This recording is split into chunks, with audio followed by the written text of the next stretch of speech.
Hey, all, Scott Horton here. It's always safe to say that one should keep at least some of your savings in precious metals as a hedge against inflation. And if this economy ever does heat back up and the banks start expanding credit, rising prices could make metals a very profitable bet. Since 1977, Robertson Roberts Brokerage Inc. has been helping people buy and sell gold, silver, platinum, and palladium, and they do it well. They're fast, reliable, and trusted for more than 35 years. And they take Bitcoin. Call Robertson Roberts at 1-800-874-9760 or stop by rrbi.co. All right, you guys, welcome back. I'm Scott Horton. This is my show, The Scott Horton Show. Hey, the end of that interview was really interesting. You should go to the archives later and listen to it. Boy, am I no good at these hard breaks. No good, I tell you. I try. I fail. All right, anyway, thanks for tuning in. I'm Scott Horton. Our next guest on the show today is our good friend Grant Smith from the Institute for Research Middle Eastern Policy. That's IRMEP, IRMEP.org, IRMEP.org.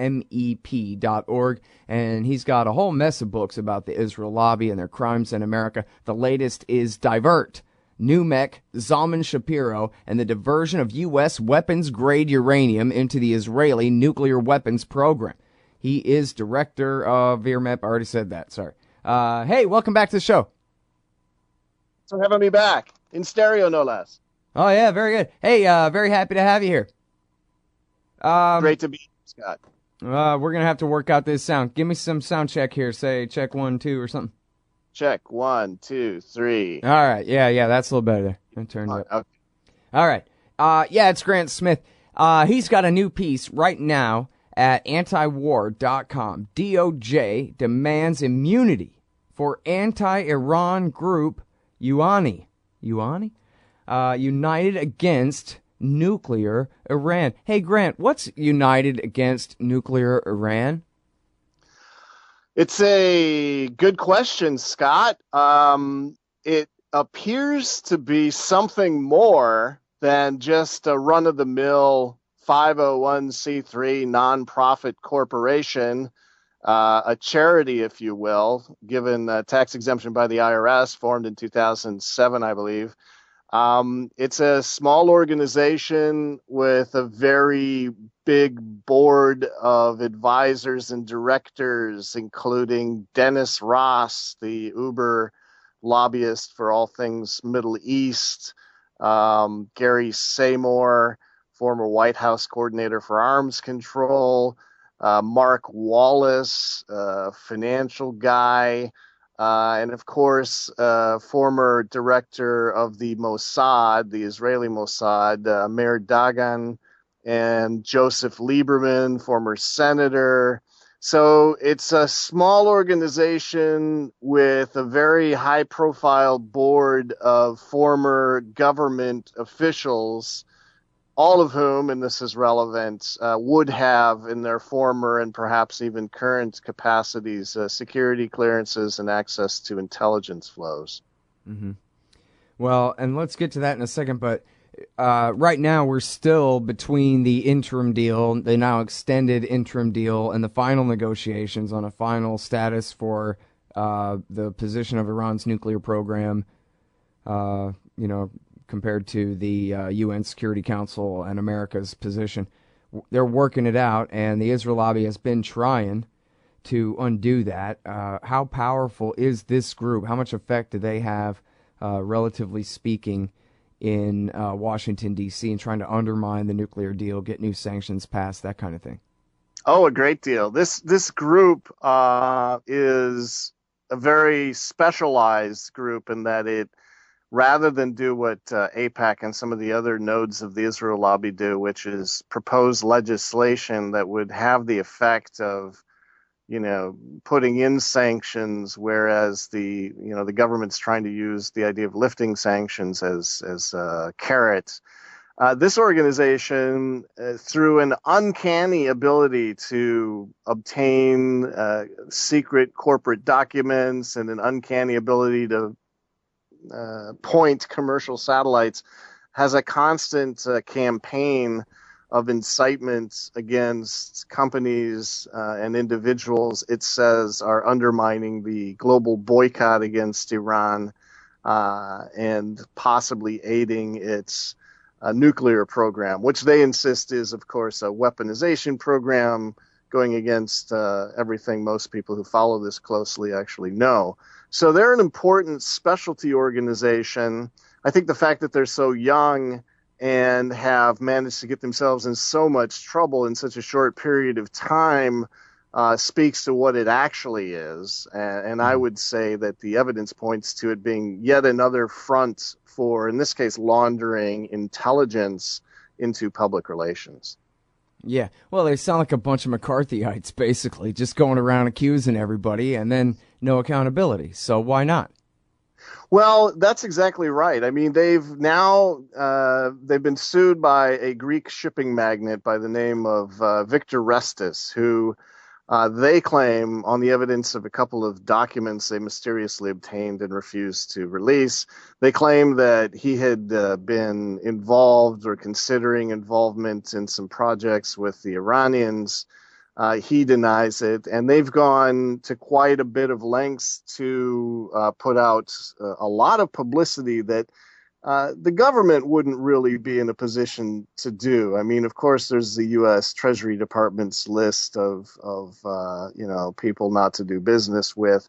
But this organization, on the basis of some fairly flimsy allegations, mounts major campaigns against corporation, individual shippers, all sorts of people, all in the name of enforcing the boycott against Iran, which I believe they interpret broadly, and maybe corporate lawyers a little bit more narrowly for businesses in the region and elsewhere. So they've had a major role in this sort of gray area of taking allegations and using them against corporations and individuals to really blacklist them and encourage others not to do business with them. And in the case of Restis, he claims that their allegations were unfounded and sued them for defamation in the Southern District Court of New York, saying that they'd cost him billions of dollars. And he's also in the process of his lawsuit trying to recover damages, begun to engage in standard discovery processes against the organization's board of directors to see where they were getting their information that they were using against him, and also try and see a little bit more about the funding flows of this organization. And that has led to an extreme response by the U.S. government. Yeah, well, all right, we still got a couple of minutes. Give us the short version of the extreme response, and then we'll get to the follow-ups on the other side of the break. Extreme response. The Justice Department is tipped off, probably by United Against the Nuclear Iran, in February, and begins to intervene in this civil suit, and has just now, as of last Friday, said to the judge, you have to shut this entire thing down. We don't care if Restis was smeared or what his concerns are. This group has information which, if disclosed, could jeopardize U.S. national security. So shut down the whole case. Sorry, I had to jump in. The whole case, not just we have to exclude some information. Exactly. The whole thing. Shut it down. Isn't that amazing? Yeah. And so I wonder then, is there any indication that these guys... Well, no, I mean, I guess they're working with the DOJ. It's not like the Rosa Weissman case where they kind of gray-mailed them and said, we're going to release all this stuff.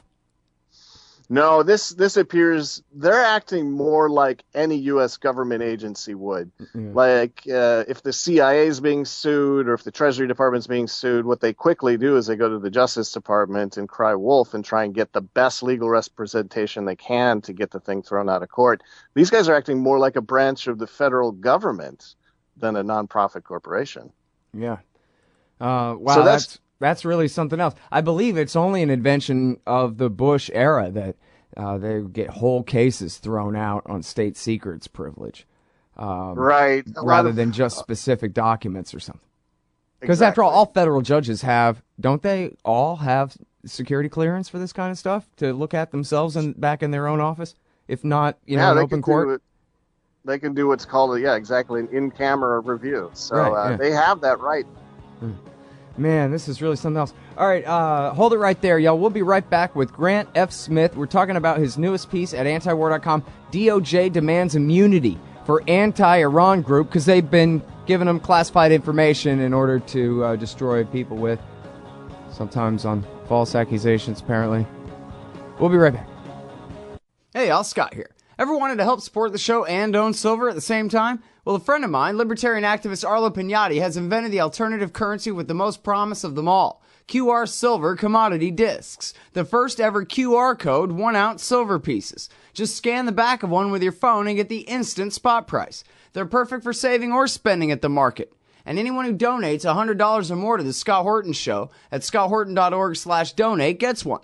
That's scotthorton.org/donate. And if you'd like to learn and order more, send them a message at commoditydiscs.com or check them out on Facebook at /commoditydiscs. And thanks. All right, you guys, welcome back to the show. I'm Scott Horton. This is my show.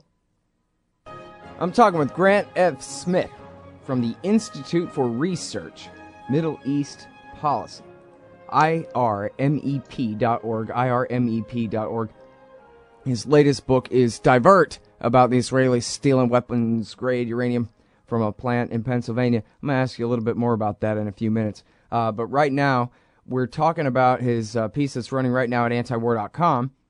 It's called DOJ Demands Immunity for Anti-Iran Group, UANI. And it's this group that, it's openly run by the former director of Mossad. So... Right. Does that tell you anything? It's a non-profit organization, you understand. Well, and what they do is they accuse people and they try to get people prosecuted or sick the Treasury Department on people for violating the sanctions in any way. And in this case, they're being sued by this Greek shipping magnate. I guess if you call him that, that means he's really rich and is the type of guy who typically has the power to fight back about something like this. Is that right? Right. He didn't have to take any of this on the chin if he felt he had been poorly handled. So, he's, $100 million in business and billions in interest. So, he's a big item. And he's, by the way, not even opposed to, keeping Iran from getting nuclear weapons. He's stated very clearly that he shouldn't even be a target of this group. And when he goes to court to make his case, Uncle Sam steps in after being alerted by this group to come in and just blow the thing out of court.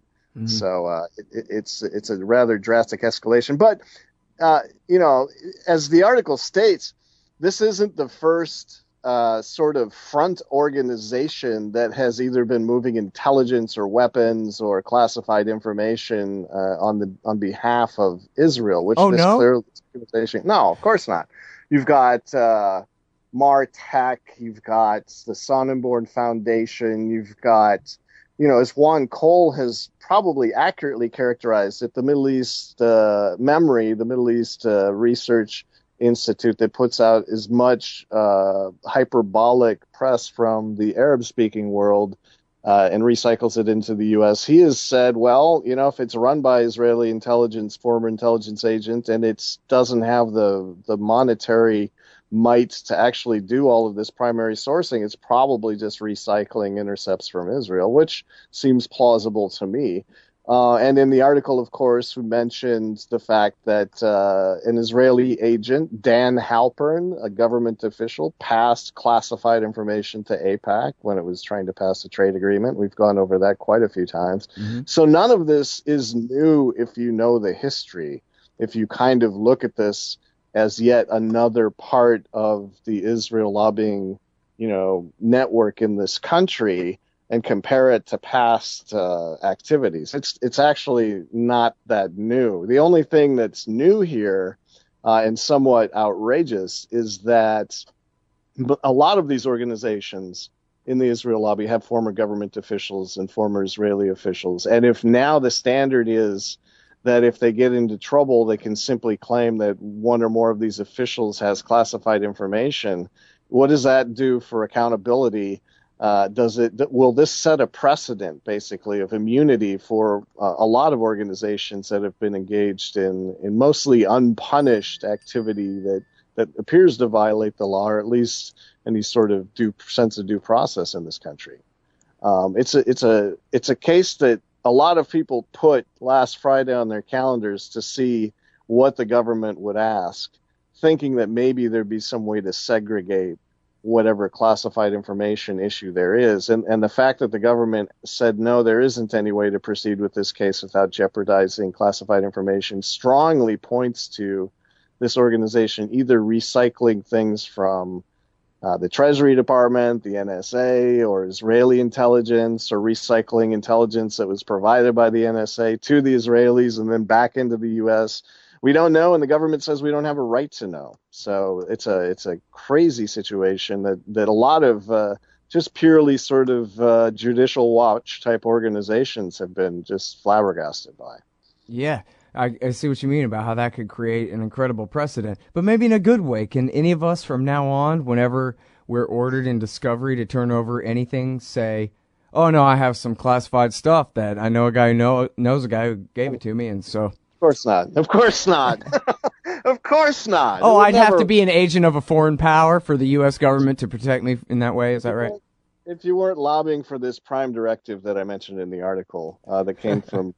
Glenn Greenwald's reporting on Snowden, if you're not working for the advancement of Israel, I would say forget it. You're going to jail, buddy, because then the law will be applied. You will. But I think it's troubling because there only seem to be a couple of explanations for why the government's wading in. It's either because this organization is doing something that's against the law, which is conducting sort of a intelligence type propaganda operation in the U.S. in cahoots with some U.S. government agency, and they don't want anybody to know about it, or it really is engaged in illegal activity. And Eric Holder, who has a record going back to Mark Rich, pardoning him when he was just giving advice to the Clintons, he has a record of capitulating. He's kind of a poster boy for what the Justice Department always does in this situation, which is, in his case, visit with the Israelis and then refuse to oppose a complete pardon for Mark Rich, who was apparently not only engaged in a lot of financial crime, but also an Israeli intelligence asset. So, that sort of immunity has already been creeping up on America, and you tend to look at the career trajectory of someone like Eric Holder and just say, well, I can see why some people would want him in place for just this sort of situation. And he's already talked about this case. He's waded in and said, no, we cannot let this case proceed. The New York Times reported on that. But it is. I just think it's a travesty of justice. It's just one more bit of evidence that some organizations and groups just operate beyond the law with the full support of a very pliant Justice Department. Mm-hmm. Well, we don't have time, so I guess we'll have to talk about Nixon and Israeli nukes later. I wanted to ask you about this new documents that have come out. But sure. So we'll do that soon. But so what was the other thing I was going to say then? I don't remember anymore. Damn. That's twice today. I've completely forgotten what the hell I was going to say, Grant. Well, you're probably going to say, hey, it's great to talk over Skype, and I'm in full agreement. This is great. I can hear you much clearer. Yeah, definitely better than your phone. Excellent. What was it going to be? Well, I know something that I was going to say a few minutes ago that I didn't get a chance to say, which was when you mentioned Greenwald in Israel. Someone just tweeted me this morning, hey, what was that story about America, the NSA turning over stuff to the Israelis? Yeah, it was all of it. They turn over everything to the Israelis. Here it is in The Guardian, reported by Glenn Greenwald. It got the least press of almost any Snowden story that's come out yet. No mentions in the New York Times or anywhere else, Grant, but NSA turns it all over. That war in the Intercept, huh? Yeah. They're doing good work over there. All right, hey, man, thanks very much for your time. I'll get you back on. We'll talk about Nixon and the nukes in a minute here. I'll be there. All right, thanks.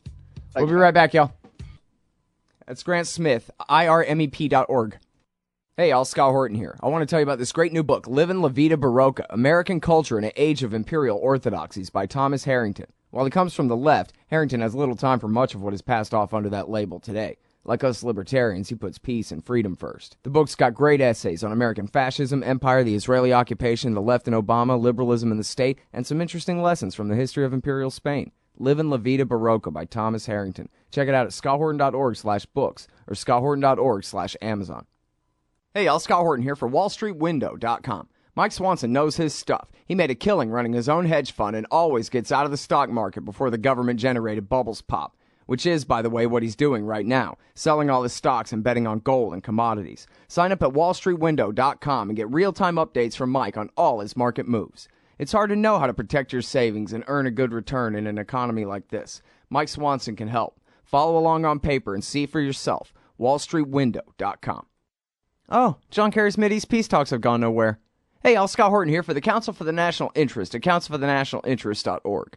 U.S. military and financial support for Israel's permanent occupations of the West Bank and Gaza Strip is immoral, and it threatens national security by helping generate terrorist attacks against our country. And face it, it's bad for Israel, too. Without our unlimited support, they would have much more incentive to reach a lasting peace with their neighbors. It's past time for us to make our government stop making matters worse. Help support CNI at councilforthenationalinterest.org. Hey, all, Scott here for Liberty.me, the brand new social network and community-based publishing platform for the liberty-minded. Liberty.me combines the best of social media technology all in one place and features nightly classes, guides, events, publishing, and so much more. Sign up now and you get the first 30 days free. And if you click through the link in the right margin at scotthorton.org or use the promo code SCOTT when you sign up, you'll save $5 per month for life. That's more than a third off the regular price. And hey, once you sign up, add me as a friend on there at scotthorton.liberty.me. Be free. Liberty.me.